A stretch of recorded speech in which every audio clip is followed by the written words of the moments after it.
whenever you're ready, Chris. All right, here we go.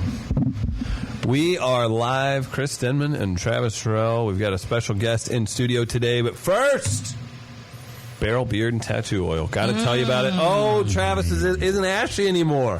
I'm luscious. It's AF. not just for his beard. It's for his elbows. They were disgusting. Damn. I mean, they were a little ashy at times.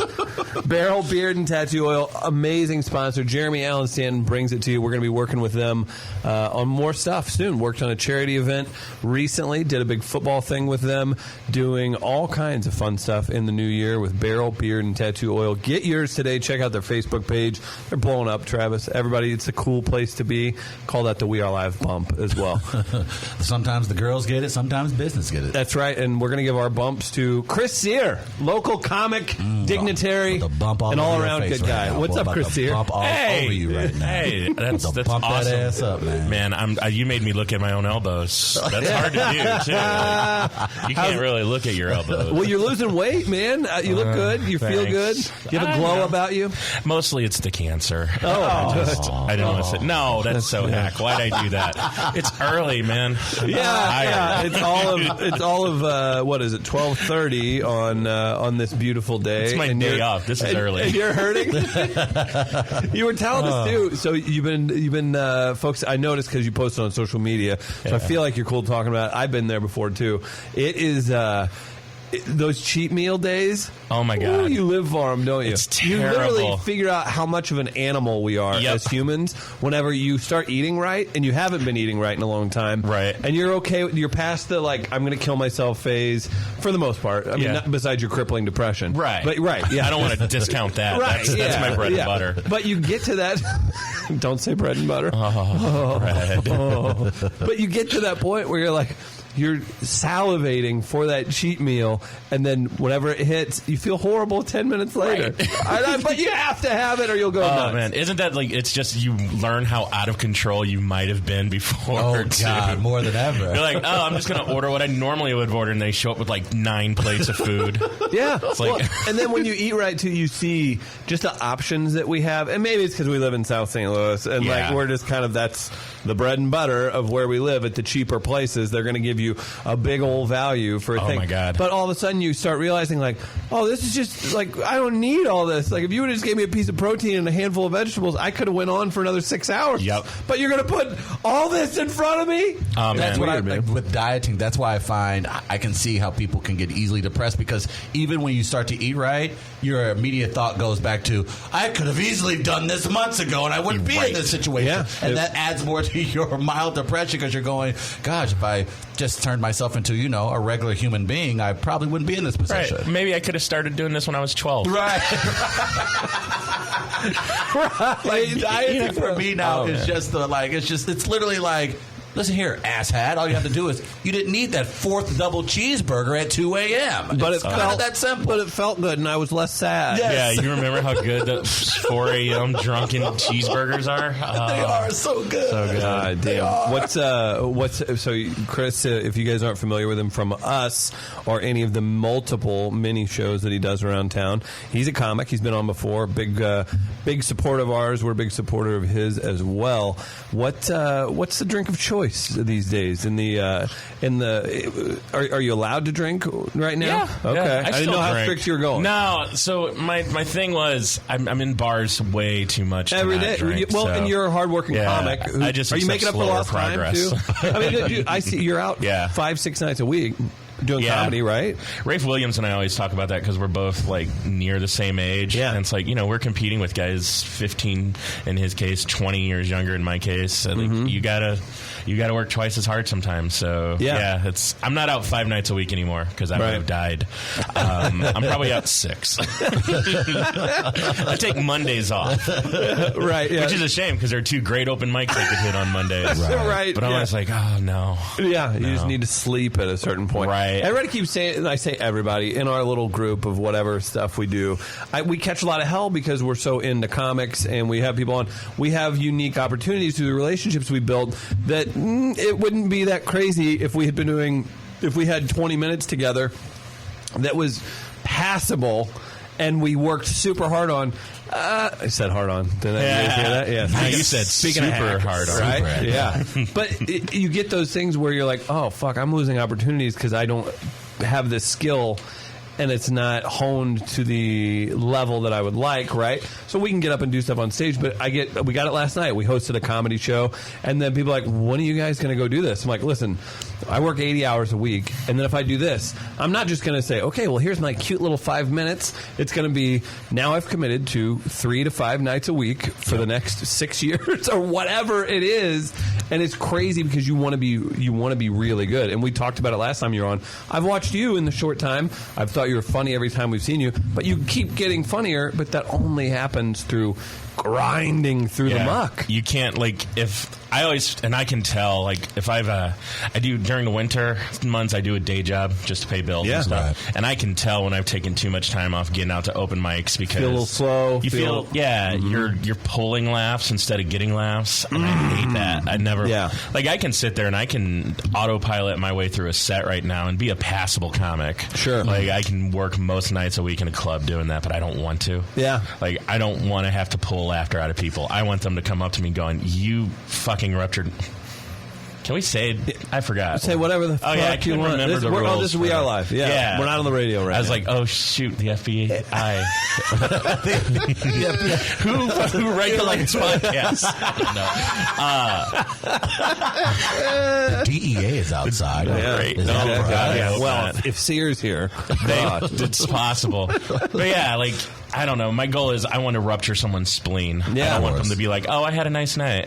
Right. Well, and that's what's tough, too, doing anything creative. At that point where you feel like you're clocking into work, you're just like, man, I could do this a lot easier during normal hours. Like a regular job. So, what you're saying, you don't want to pull laughs. Like, that to me would feel... It's just like, oh, what am I doing now? It doesn't feel right anymore. And that's so much of what you do in comedy. Is it's about the feeling, it's about the emotion. Yeah. So I think you're on the right track with You'll that. have enough nights where the audience might not be into it. To also for you to be part of the problem is just to exacerbate things. It's like, no, it's terrible. Right. Yeah. Travis, you know that. We go on air if we're in a shit mood and it doesn't happen that much. You play through it, right? But real quick, 3 hours of talking straight with 3 5-minute breaks is a lot of time if you're not in the right set. Or sometimes you can take that and turn it around, and all of a sudden did we just have a really awesome hour and we wanted to fucking jump off a cliff before we came on the air? I know for us it was... The evening schedule was very difficult in that we would grind. We would do 8 to 10 hours of grinding, trying to get sales and get potential sponsors on and book the guests. And then 8 o'clock would roll around and we would be pretty exhausted. And we were like, oh, shit, we got to do 2 and then 3 hours of radio in order to do that. So that was a difficult pull. But now... You kind of we have to wake our ass up. So now you're like, okay, it's fucking go time. 6 a.m. You got to get your ass up. Let's go. You got to make it entertaining. You got to make it happen. And so I appreciate that a little bit more. But, yeah, I can't imagine guys who are doing 40, 50, 60 hours a week at a normal job and then trying to squeeze in open mics in between. I know there are a lot of people who clearly do that. Every single one of our friends in town do. You guys have it harder because you can't every couple hours take a 15-minute nap in the bathroom. It'd be weird if I had a bedroom in my office. But I do take a lot of toilet naps. Did you ever pull that? Nice. Well, Travis, you worked restaurants mainly. I did when I would. You never had a true office job, though. No, I think my last office job was actually when I worked down at the state capitol, and so I never understood people's fascination. Like, why would people need to spend a half hour in the bathroom? And then I took a job working for the state, and I go, yeah, I'll be back. I'll see y'all around 11:45. Yeah. Well, even as a restaurant manager, you find that lock on the office door real quick because you just kind of. Can you idiots take care of this for half an hour while I go quietly sit in a room or something? That's another form of it. When I had an office door, it was the worst. Before we all went to Cube Farms for that. When I had an office door, I would I get 2 15s in an hour. I'm taking my 2 15s right now. Yeah. Close that door. It's gonna take a nap. I felt because I worked for a Democratic House representative, I felt like a dickhead because in Missouri. it's a supermajority. Republicans have a supermajority here. And so, like I said, it was an office job, something I wasn't really keen to doing, but there would be moments where I would get really excited when the Republicans were trying to push a really insane bill, because that's the only time action happened in the Capitol. Like, no more abortion rights. I'm like, yes, finally. And I'm like, oh, I'm an awful liberal. I'm cheering for this, but at least it'll be entertaining for the next 6 hours. So I always felt like a shithead then. But yeah, office gigs are, God bless everyone. And I would imagine most people who listen to this podcast or any podcast work in offices, and they need these to get through the day. So Godspeed to you all, because you're the real heroes. Yes. Think about the same bullshit weather conversation that you're having with, oh, God, it's warm for a November, right? It's warm. And you're like, bitch, you say this every goddamn November. Like, get the fuck out of my face. What are you doing here? You start realizing the stupid fucking conversations you've had, and you're like, I've known you for 6 years. I don't care about anything you say. Timmy's taking up softball now. I don't care. Timmy's taking up, but he's third base. I thought Timmy died. Maybe it was just wishful thinking. I felt so bad last night. And here's another thing, too. You're a comic, you're an outgoing guy, and you meet a lot of people, right? So you do all these things. There is a guy who I would now consider a friend who, I've only met in person like 3 times. Either way, chat back and forth all the time, whatever. Works for one of our sponsors. So if you're listening, Skylar, I apologize for the 50th time. Your name is not Shyler.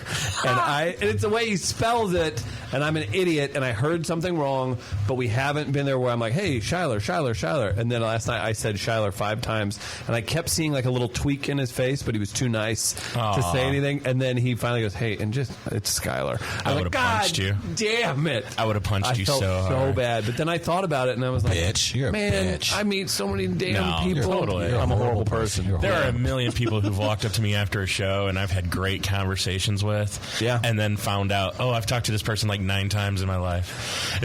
It's like, I should know your name by now. Yeah. Or I perfected it just gets you. So if you throw alcohol into the mix, and you throw just tons of people, and the 3 of us all have similar personalities, whereas if you stick us in a room, we're going to, at worst, get to know half the room. Yeah. Right? I have a trick, because then it works. I use I'm going to acknowledge. I have a better trick, but go ahead. I actually use I didn't know we were talking about tricking. No, we do a lot of tricking on this. Chicken? What?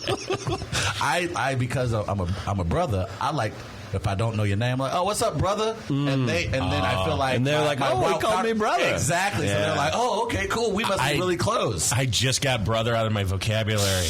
Like, when I watched Sons of Anarchy, I binge watched it. Oh, that will do it. And I seriously, for like 4 or 5 months after, caught myself calling everyone not just brother, but brudda. Brother. Like throwing the D's in there. You're throwing the fucking D's in there. Adding a Southern California Irish accent. Like, hey, brudda. I'm like, what the fuck am I doing? Like, did you from a desk, though? Get the fuck out of here. Did you get upset about like what yellow and purple were doing? We've had this conversation. I love it every time. Gotta look out for Brown, man. Brown is coming back. So. My move is so I don't know Chris's name. Travis, I know your name. Me and Sabala do this a lot. You do this a lot? Yeah. And you go, so I'm like, oh, hey, this is my buddy Trav. And I physically step back 2 feet. And I like act like something else is happening. Yeah. And then Travis, usually and here's what fucks me up, is sometimes people are like, hey, Trav, and they don't say their name. I'm like, come on! Oh, no. Sabala and I, we run a Wild Card Wednesday over at the Crow's Nest every Wednesday night at 10:30. Come on up. Watch some Wild Card comedy, open mic. People constantly walk up to one of us. We'll pull the other aside and go, hey, man, I know this person. I can't remember their name. Do me a favor. Go over and get their name. And then we'll do it. And then we're all cool. That's why you take 2 people to every party you go to. See, now when I'm around the bros, the real brothers, I go, what's up? Black people. I've learned this, and this is from the young folks on the east side. Not the brothers Karamazov. No. Just want to make sure. The brothers Canseco. That's who we're talking about. No, but when we're around, when I usually go like, my dude. What's up, my dude? And that works. The form of affirmation that like people are like, oh man, that's so nice. You like we were really close because he called me his dude. Right. So yeah, I am not the best at names. Where do we stand on the people that like drive at home? I'm so low on myself. I don't care if someone doesn't know my name. Yeah. I really don't. I'm like, I don't give a fuck. I'm not going to say anything to this person. Cool. Do we have business to do together? Are you my friend? Are you trying to fuck somebody? Like, what are you doing? Like, let's figure out what we're doing. Let's focus on that. Who are these little bitches that'll be like, well, you know, and I'm not saying, like, in the example I used, like, yes, he should correct me. Be like, yeah, well, that's not my name, man. Yeah, like, Skyler, we love you, man. Let's make this all about Skyler, who's a sweet guy. Those points are like, you don't remember? And I'm like, okay, why are you going to perpetuate this? Why not correct me politely and just move forward? Do you know the people I'm talking about? Yeah. I don't have time to act like that. Those are very conceited people. They should all just step away. Their mother wiped their ass till they were 19. Those are only children? Yeah. They're it has definitely to be. only children. Like, I grew up with my mom calling me the wrong name half the time. Just get over it. No, my dad would. Man, my dad has 8 kids, so he would from time to time, like, hey, Latrell. Like, it's okay. Shit, my wife occasionally calls me by our dog's name. Like, just get over it. But now it's bad now because I'll mix up. I won't purposely mix up my sister's names, but I don't know. I'll do that. I have a. They text me so much, so I have to keep them in. What? This is not going what I thought it was going to go. Wait a minute. Joke about sleeping with his sister. What kind of dogs do you have? I have 2. I have a pit bull and I have a black lab. South City. Yeah, totally. Got to do it. Everybody has. I'm a new convertee to pit bulls. Are you? Okay. Oh, really? I grew up with, like, I've been balls deep in animals since I was fucking born. I had a farm and everything, but grew up with, like, I had a Farmville. Good for you. Yeah, I saw you playing on the way in. No, I swear, like, I like, my parents have a bunch of different kind of dogs, and that's fun. I don't think I'll personally have another dog besides a pit bull. Yeah, they're great. Yeah. I've enjoyed the hell out of it. It's weird. It's crazy, too, and maybe it just speaks to us, because all they want is attention and show you love. And I'm like, well, maybe this is what I've been needing. No, we've always had labs. And, like, they're great dogs, but once I got a pit bull, I realized the black lab I used to have was a monster of a dog. He could have, like, destroyed me much quicker than this pit bull could have. Wow. So I never understood, like, why people are afraid of them, except they just look kind of funny. Oh, well, I mean, they were bred to fucking to fuck shit up, but at the same time, just because of people overbreeding and all that other stuff, like, a true pit bull has zero aggression towards people, and I mean zero. They're horrible guard dogs. But, you know, if there's if maybe they're dog aggressive, maybe they're not, but if there's an animal or something they're not caring for, like, they're going to do work. Like, that's what happens, you know. Ours has a thing about, like, just because he was a stray for the first 6 months or something, he has a thing about enclosed spaces. Oh, and that's it. But he doesn't get, like, super aggressive. He gets scared. Yeah. And that's, you know, that's a dog. That's an animal. That's how Travis gets nervous. Yeah, I get nervous. I'm nervous in this small room with you guys. It's not as hot as it was when we were recording earlier. We like, with our schedule, didn't make, like, you double check too. He's like, we're not at Shock City. I'm like, no, bro, you're getting the rough studio today. It's cool. Yeah, there was no foot massage when I came in. Right? Nothing. Shock City is so nice, isn't it? Like, man. It's funny. Like, you realize it too, that whenever the A-listers that we get to talk to for our world come in and they're like, I might put this in my mansion. Like, right? Shock City's doing something right. Shock City's nice. You walk in, it's like the soundtrack to Cold Mountains playing in the background. You ever notice in Chinese food restaurants or Japanese food restaurants, they're trying to play Japanese or Chinese music, like the instrumental stuff, and it's the soundtrack to Cold Mountain or something. It's like Civil War music played on a harp. Yeah, I like an idiot. I did that recently. I did go to a Chinese food restaurant, and what did you call it? I did go to what some affectionately call it here in St. Louis, the Chinaman. Restaurant. Okay. Not since 1999. This will be our last broadcast here on We Are Live. So you went down to the Chinaman. I went out to the Chinaman. And, no, they had music also playing in the background, and I said out loud because I recognized actually a song. I was like, oh, I'm in a Chinese food restaurant. I know a song.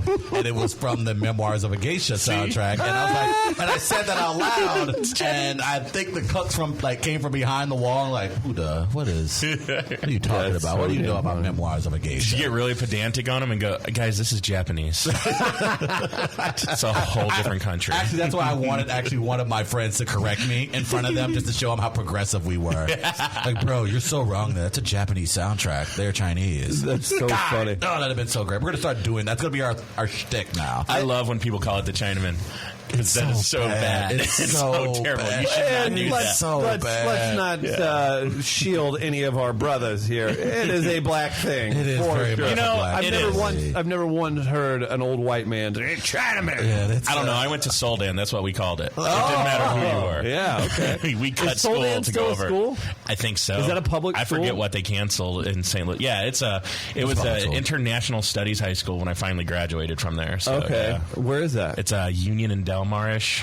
Oh. You've driven past it 100 times. You've driven past the school like 100 times. Giant football field across the street from it. Probably so, You've been to the Bouquet Club? For wedding receptions or anything? Brentwood? It's not in Brentwood. We're talking Union Delmar. We literally used to... It's right next to the Lee's Chicken or whatever that is right there. We've driven past it because that's where the old studios were. Oh, okay. When we were in Mission at 920 the first time. Yeah, that's great. I guess like my high school knowledge is like people that I'm friends with and then whoever we played in basketball. Yeah, I'm like, we didn't play Soul Dan. I don't know what the fuck it is. Yeah. I haven't heard it called that since.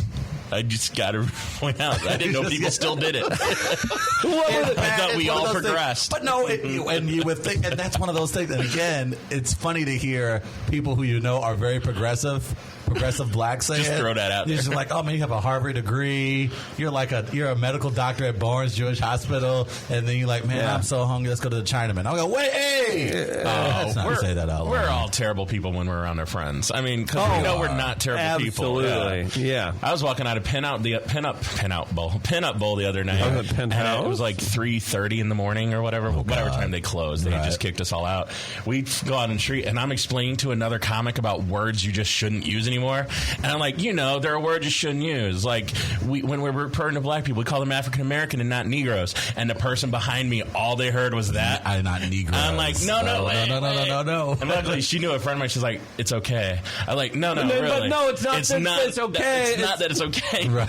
I was like, I was explaining the point I was trying to say. I like, you're so edgy, Sear. That's exactly. I got accused of that in the RFT comment section. Oh God! They hit you with the edge. They called me edgy, like right in between some hacky fat joke somebody tried to turn on me as for a comment. I was like, whatever. What's the RFT comment section like? Is it like the Tower Grove South Facebook page? No, you remember the STL Today Forums? Yeah. Okay, so it's the STL Today comment section, we've had the pleasure of being written up by the AM radio dork who does stuff here in St. Louis, and then the comment section of the Post-Dispatch is like out of a movie. It's so ridiculous, like it's insane. Yeah, it's people that like, and your Facebook account's attached to it, so it's like, this is traceable. Like, that's what do you only say? Good thing now. At least they're doing it on Facebook where you can figure out who they are. In the old days of the STL Today forums, man, people would just go in there and say some crazy shit, and their name would be like, I drive a Ford. right. You see that with in rural communities. There's this disgusting website called Topics, TOPIX. Oh, yeah. And it's just a rumor website, and I'm sure it's mainly teenagers and then like meth heads or something. But you'll see really bad, damning shit on there, and that there's no accountability for it. There used to be a moment for me, like I would watch, you would watch the biopics on famous civil rights leaders or moments and times, like you'll watch. Jackie I do that all the time. I figured you would. Like the Jackie Robinson movie. Usually. And you'll watch it, and you'll go, and you'll see the racist characters in those films, and you go, man, that's crazy. That's crazy how people would talk like that. And I think, no, Hollywood, you're so adding extra N words to it. That's not. And then you go to a local newspaper's comment section. You go, oh, they're shielding you. Oh, that's what. Right. Oh, they're preparing me for what's actually taking place in front of me. So I always wondered that. Like people who make the comments, I go, you're the villain in the civil rights movie. Yeah. You're that guy. I can't believe it. It's real. It's so terrible. And no one feels like they have to hide any of that now. It's fun. And that's the thing. And here's what I will say in regards to that. I would rather you put your name on it. Put your name on it. Put your name on it. And if you feel bold being the executive vice president of Coca-Cola, stepping out to the world saying that blacks are this or Mexicans are that, then you're okay with the repercussions that come along with it. I would rather you just put your name on it. It's these pussies who hide behind the Blues logo or a Cardinals logo, or their fucking dog in the avatar, or the American flag in your avatar. Those are the bitches I can't stand, because if you truly felt that way, then sign your fucking name to it. That's the only thing I care about. Just put your name on it. I'm fine. That's why I always like, hey man, just take the hood off. You can keep the rest of the garb on. Right. Yeah, I like the sheets. They're really nice and clean. Just take the hood part off. It's Star Trek feel. Yeah, exactly. Exactly. Dude, not to change the subject because it's such a positive time in our city and everything right now. But I met Zach from Zach Stovall. No, I know Zach. We've known Zach Taylor, Zach Taylor Thomas, Zachariah Johnson. Zach from Zach the Lego Maniac. Zach Morris.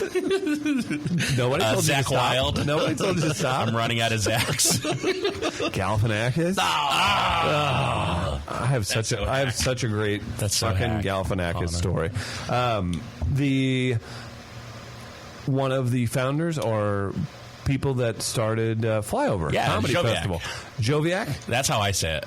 Okay, I need to find I him. have had him correct me on it once or twice. Probably so. It's a hard Super name nice to say. guy. He was at our comedy show last night with Venigoni, Tina, and Stefan. All did very funny.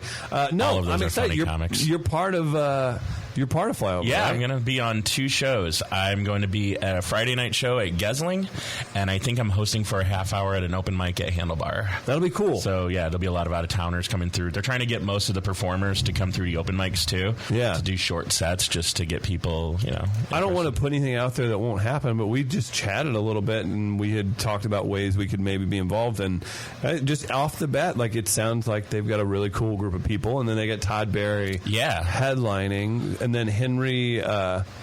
There's another comic that who's like a super tenured guy, and his name's Henry. He's been on a bunch of TV shows and stuff. Either way, I hear he's amazing. But on top of that, you have all these great local talents, and then people coming in from out of town. Yeah, just something like that. I think not only could it end up being a big damn deal. I mean, you see Lou Fest. It's turned into super successful. Still has a good soul to it, I feel like. I think it's got a good feel. Yeah. I like the fact that we're getting a chance to highlight local comics. I think we have such a good scene. The second you call it, where it's just like, no, this is a comedy festival. You're going to get people that come out that have been ignoring you guys for the last 5 years, that could see you anytime, anywhere. Totally but you call it a festival, and they're like, oh, okay, cool. Right? Wait, that guy's funny. That girl's funny. Like, that's cool.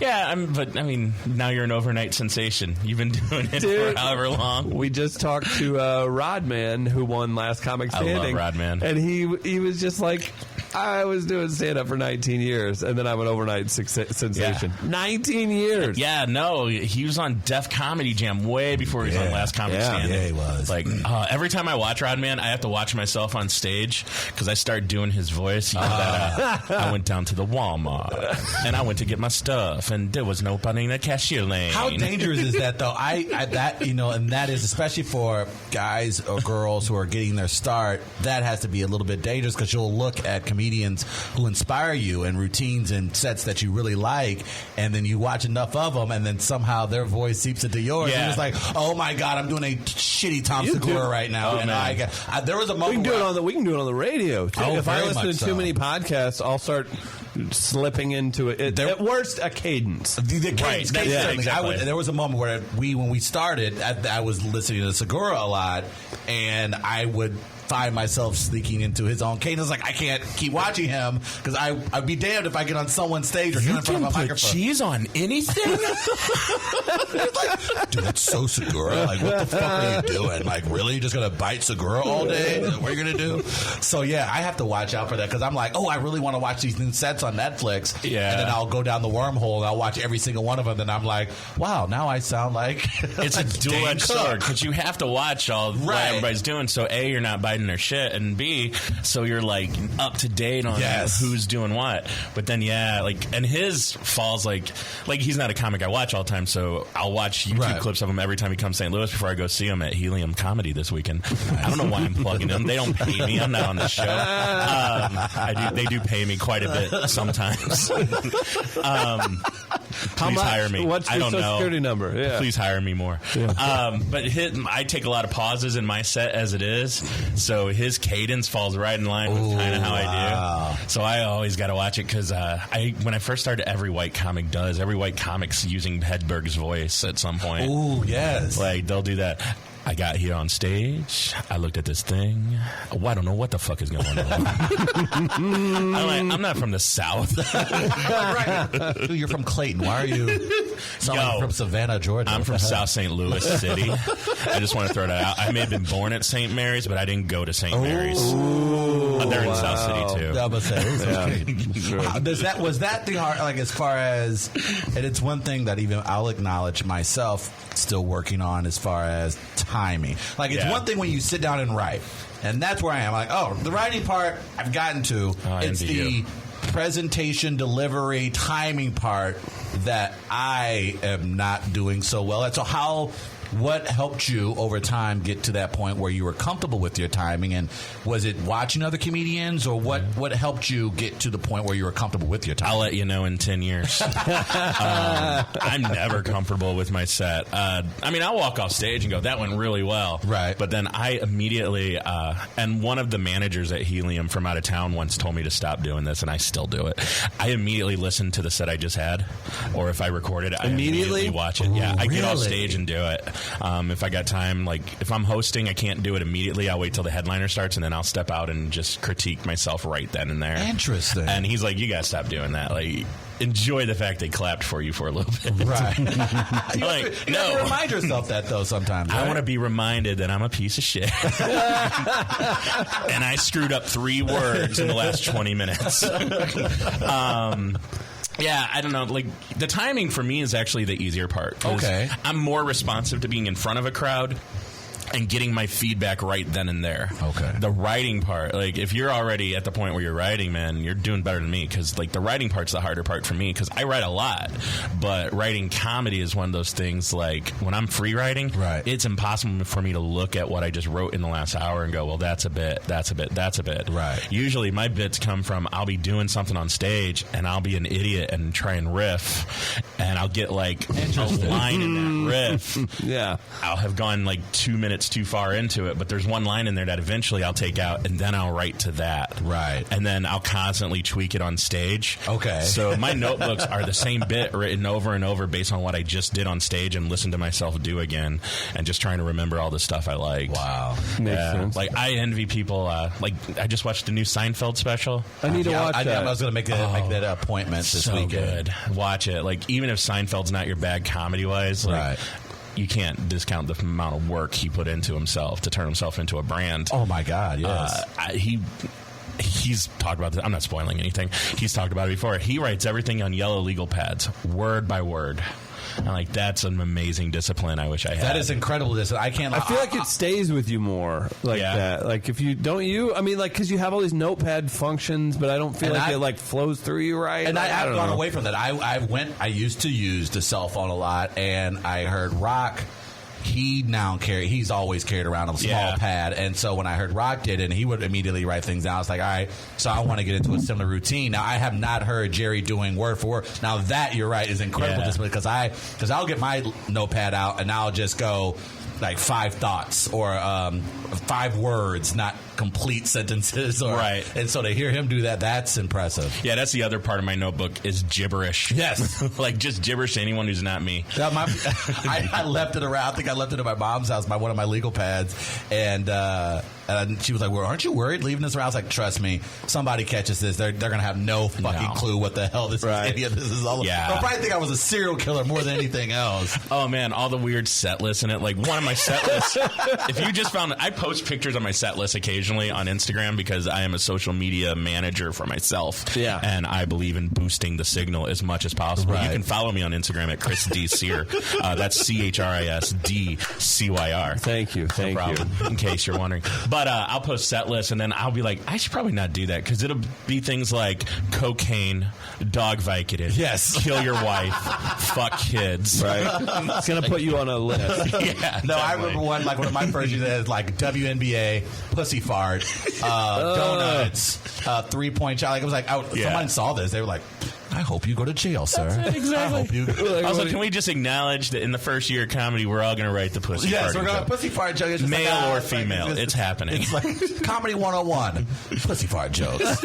You're gonna work it out. You feel like an ass because you feel like the guy like when you go to the grocery store. Because I feel like if you buy like condoms at a grocery store, like everything that is in your cart is somehow associated with sex. Now because you have condoms, Right. you go, what kind of night you're gonna have? You got Fruity Pebbles, milk, bread, and condoms. Someone's a freak. Like no, I'm just getting necessities. Or if you just want to go ahead and be honest and say you weren't going to buy that stuff and you were trying to camouflage it. Why do you have a hammer, Vaseline, paper towels, condoms, and then multivitamins? You know, when I was a teenager, I didn't have that problem. I bought extra condoms. Really? Like, I thought it was so cool to buy condoms in front of people when I was a teenager. I would just buy more condoms than I needed for all of high school at once and constantly buy them again because I never carried them with me. The first thing they taught us in class is don't carry them in your pockets or your wallet or any of that. So they would always be at home where I'd never used them.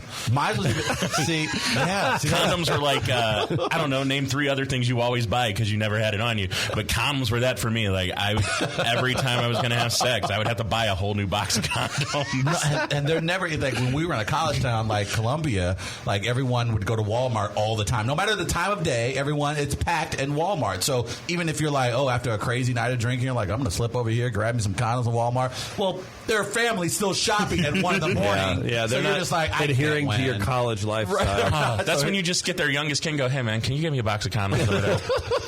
Go do that. Nah, your mom said it's cool. Do it.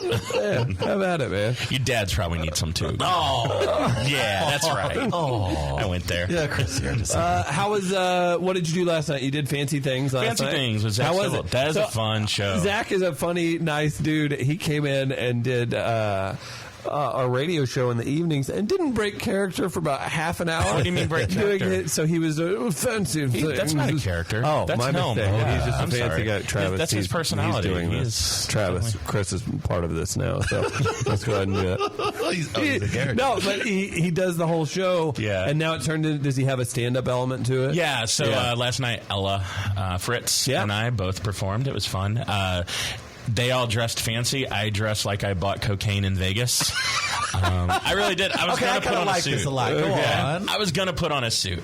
But I was like, I don't want to do comedy in a suit. Nothing I do on stage lends itself to being in a suit. You guys have seen my act. Yes. I am not suit and tuxedo guy. Right. I'm like, it would have been confusing. Yeah, I'm like the uncle that could probably do your taxes, but you might not want him to. That's a good way to put it. So I wore corduroys and I wore a Denman shirt basically. You know what I'm saying? Man, you got some dope shirts. I'm just gonna say. I wore this print shirt, untucked, with a sport coat over it. The only thing I was missing was like the aviators Hunter S would be wearing. Right. And I know the look you're speaking of. I don't mean to deviate, but I said this like 3 times. The freaking anytime I'll like try and impress somebody, like my go-to is like casual. Throw a sport coat on over like a nice button down, but keep it casual. Wear jeans. That is such a St. Louis fucking thing not to do. Not a T-shirt though. No, because you're not a divorced dad. I'll do that once in a while. No, but I just feel like a cheap agent whenever I do that because like, hey, don't worry, I'm hip. I got jeans on, man. But I feel it's so much more better. I feel like it's more comfortable than a full suit for a situation like that. Like and then suits people are like, but and then people are like, whoa, what's the occasion? Mm-hmm. But if you put jeans on, they're like, cool guy, right? Yeah, that's it. So you're dressed in your Coke dealer outfit, or Coke purchaser outfit. I thought that was fancy enough. So I've been reading way too many books about like the cartel and the mob. Aren't they addictive as shit? Though? Oh, I've been tearing. And you start seeing characters all connected. Yes. So everything in my life right now is about somehow smuggling drugs or guns into this country. Have you seen Narcos? Yes. Is there a new season I need to watch? Isn't there? Then I might not be caught up if there's a new season. I think there's. There might be. I think it's out. I think my wife turned me onto that just show, and it. it is so well, good. I thought too. I was like, isn't this like fucking Titanic? Don't we know what's going to happen? Like, Pablo Escobar is not running Colombia right now. It's anything, and then it's just unbelievable. I think, and that's a fun thing. And this is what I love about this great country of ours is that we will openly acknowledge like our defeat in the war on drugs. and then make a movie out of it. Right. That entertains the fuck out of it. Like, look at our country struggle with a huge addiction problem that completely debilitates lives of millions of Americans every day. Let's make a show out of it. But it's interesting to watch because you're like, oh, that's how it works. That's how we have crippling urban cities right now. Right. I see. I get it. And occasionally we allow a band to get popularity off the name, too. Right? Yeah. Genres to get popular my God. off of it. I'm with you there on the all that reading stuff into is that just stuff. so addicting. So everything I do, I should probably read something upstanding. But so that's how I dressed for fancy things. But it was really cool. Like we both did stand up. So Ella wore like an Oscar dress. Nice. Plays, and Zach wears a tuxedo the whole time. Yeah. There was an artist there named Julia Madras. I'm Spanishing up her name. She's very white. I don't think she said it that way. That sounds sexy. But she makes she takes photos and she blazes them on tiles, and they were really good looking. It was like a fun night. It's like it combined art and comedy and the Improv Shop.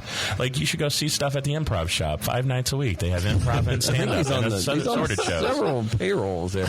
Yeah, I need to make it by the new Improv Shop. I have not been, and like it comes down again to all my friends do shows there, and it's 9 p.m. on a weeknight, and I'm like, well, if I go to that, I'll have 3 or 4 drinks.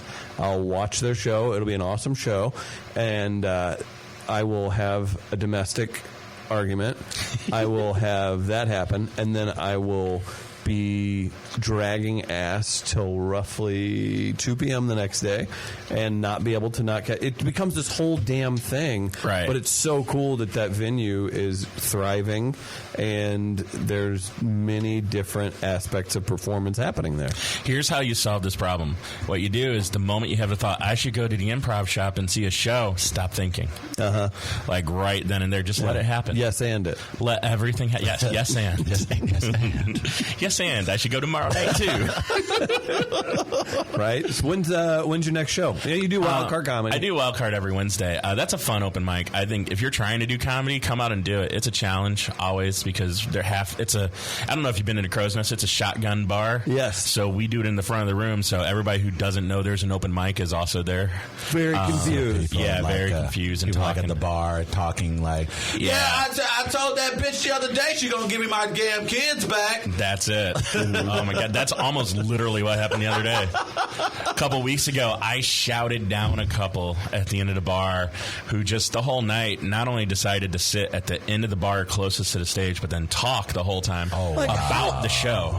About the show? Just saying how they wish the show would end and how none of this is funny. And none of these people are comics like she would see on TV. And she's probably thinking to herself, she's whispering like, I just don't think these people should be on stage. No, she was passively aggressive. She was being she didn't want to actually talk to us. And there's some dude there trying to fuck her, so he's agreeing the whole time. Bitch. He's not going to... He's playing along. Yeah, they are bad. Yeah. And then they decided to... comedy. Oh, I hate them. They yelled out between 2 of my favorite comics, and I'm like, okay, no, you can't do that. So I just went up and passively aggressively yelled about them very loudly until they left the room. Wow. Look at you. It's terrible. I don't usually police the room. Like, usually I'll walk up to somebody politely and say, hey, guys, I know you want to be in the bar. Could you just maybe move to the back end of the bar? Or, the patio's really fucking nice. Get out. Right. But when they're that shitty, it's terrible. But we have so many cool moments at that open mic. Like, Kenny Kynes did his set while standing on a table the other day, which you should not do. Don't stand on tables in bars. They're not insured for that. Kenny's now banned. No, he's not, but still. But we have weird moments like that all the time. So we do that every Wednesday. I think my next formal show is... I'm in Breeze, Illinois tonight. That's going to be fun. How far is that from do a show at the ski distribution soda center? Is that where it is? I thought that was in Lebanon. I've ever heard of Breeze, Illinois is because of that's going to be hard. Is that I a bar? haven't had a soda since January. Is it a bar? Yeah, no, it's at an American Legion Hall. Oh, nice. Apparently they've been doing comedy at it. Interesting. American Legion 252 in Breeze, Illinois. I was going to ask if it was 253. No, well, maybe it is 253. I don't know. I'm just picking numbers. It'll be a fun show. JC Sabala's on it with me and a local person, and I'm going to do 45 minutes of drug and derelict humor in front of what is possibly a very conservative crowd. I was going to ask, what's the crowd going to be like? I don't know. Crowds always love me. Like, even if they're grandparents, I'll just be like, "Aren't you glad I'm not your grandson?" And there you go. We're like, that's a perspective I need. Exactly. He makes a good point. Yeah. Tommy could have been a lot worse. The next big thing I'm on is the Stand Up for Pitts show at Helium. What's the story behind that? Is there a story? Not really a story. It's a traveling show that Rebecca Corey does, where every show they do goes to benefit that foundation, which then they pass along the funds and then materials to rescue organizations that help abused animals. Nice. And I think they specialize in pit bulls, which is why it's Stand Up for Pitts. There you go. It's going to be a fun show. I'm on it. Nathan Orton's on it. Angela Smith's on it. Never heard of any of those names. Yeah, they're all like new people. Come on, we all know who they are. They're great. Love them. We're on that. It's they're selling tickets now. It should be fun. It's all the proceeds go directly to the organization. That's awesome. It'll be fun. I'm going to do 15 minutes, probably mostly of dog and drug jokes. Nice. Combining you the two. have a nice combination of. I do. It's like all the stuff I was getting ready to retire. I'm like, here we go. Pull me back in. I was trying to change my image. Yeah. I was going to be the literary comic. I'm back to taking pet pharmaceuticals. That's good. What about we've got a show that we're going to be a part of October 28th. Obviously, we've got our second anniversary, October 21st. But maybe you've got some tips for us. I asked Ian Bagg if he could. I was like, "Hey, I thought this would be cool." Wow, there you go. It's been like 45 minutes. I was waiting for you to chime in on that. No, but this is real. So we're doing a pun competition together, that Punderdome show, and that's going to be really fun because it'll be at Del Mar Hall, October 28th. Get tickets, come out, cheer for me and Travis.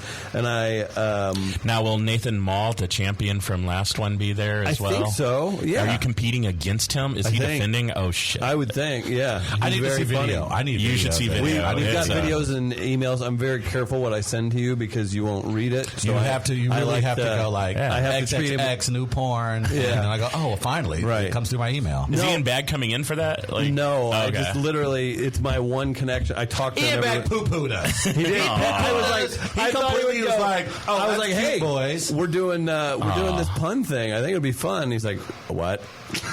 It's like, have fun. That was the first time his Canadian broke character. Right. So he's like, I'm going to go full SoCal. I think stuff like that's fun. Ian Bagg frowns on the pun community. Apparently. Ew, let's tweet that out. He's not very punny. Yeah. No, don't tweet that one. I would say tweet that out, but then Ian doesn't touch Twitter, so it doesn't. Not anymore. No. Yeah. So what do we do to win that? Just be super prepared. Read every headline you see. Yeah. I think, man, that would be the worst if you had to compete against someone who writes headlines. Right. Like I saw Benjamin Hochman. Yeah, right. Who's on our show, who's competing in the same show. Oh, is he competing? Yeah. Oh, I remember last time they had like the sports editors or something like that. Yeah. I don't know if they had an actual headline writer that time. Writer that time. Well, he's a columnist and he's a talented guy. You're going in handicapped. I recommend getting a copy of Balderdash or Pictionary. Yeah. Okay. And instead of drawing them, I don't know. I am making shit up at this point. There is really no shit. I'm the worst at puns. I'm the worst at puns. Can you start sleeping with Brandon Judd? Like he's really good at puns. Does that mean he's good at puns or Angela's good at puns? Oh shit! I didn't even think about it that way. Yeah. I thought his punniness would rub off on you. Yeah. I just want to point out that was a pun. No, it's really solid. That's why I can't advise you on how to make puns. I'm up here like I'm gonna go buy Pictionary. That's why I've never signed up for that. Game in forever. That sounds like a good. That's a double sword. That's cool for me. I have the guy in the audience, if he was like chosen to participate, would be like, nah, that was an accident. Sorry. I was kidding. What about this? If you were a Taco Bell employee, did Sharon get fired? Give me the gore details. Thank you. Boom. I think you would get something on the applause meter for that. This is funny because my brother works at Taco Bell Corporate and asked me for some quick puns yesterday because of something they're doing. I don't know why. What's a Taco Bell employee's favorite comic strip? What? Case of Dilbert. Good night! Wow. Well, hey, I hate to crunch Wrap It Up Supreme, but see, that's Oh, man. I don't think you should Mountain Dew that. I think you should Baja Blast that one back into the toilet. Such a silly concept. I don't know. I think it should be fun. It's a silly concept, but it's huge in New York. It is. Well, like, and Delmar nationwide, Hall. yeah. Right? They'll sell it out, too. Yeah. Oh, last one was out the door. Yeah. Joe Firestone, Fred Firestone. Yeah. Kicking ass. Chris, thanks for coming by today, man. Hey, thanks for having me. I enjoy this most of the time. That's fair. Edit that part out, Travis. Yeah, that's edit. Edit. I got something else you can edit. Go see one of Chris's shows. Follow him on Facebook. Yeah. What's the Instagram again? My Instagram is Chris D. Cyr, ChrisDCyr, and you will be treated to 3 a.m. Versions of me in bars reading poetry or singing songs or asking what the hell last call even means. Stuff Selfies like with that. Jameson. There is a whole month that was nothing but selfies with Jameson. It was pathetic. And I'm okay with that. Yeah, I love it. Social media management, man. That's right. All day, baby. Come out again. We've got the second year anniversary party that we need to keep telling you guys about. We'll announce a 2 location years next week, right? That's the gold anniversary, right? Yeah, of course. Like, bring them gold. That's right. And follow us online. WeAreLiveRadio.com. We are live. We're out of here. Thanks, Chris. Thank you. Bye. Buy my beard oil.